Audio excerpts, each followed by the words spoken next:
హృదయంలో కృతజ్ఞతాభావం ఉండాలి. మనం పొందిన సాయం చేతల్లో చూపించటం కృతజ్ఞత అంటారు.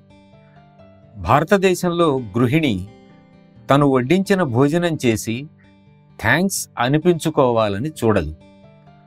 ఆమె ఎదురు చూసేది మీ తృప్తి, అప్పుడు మీరిచ్చే ఆశీస్సులు. అందుకే ముందుగా మీరు మానవ మర్యాదల గురించి తెలుసుకోండి. మీరు పొందిన దానికి కృతజ్ఞతగా మీ కంటి నుండి వెలువడే ఒక కన్నీటి చుక్క ఎంతో అర్థాన్నిస్తూ వివరిస్తుంది.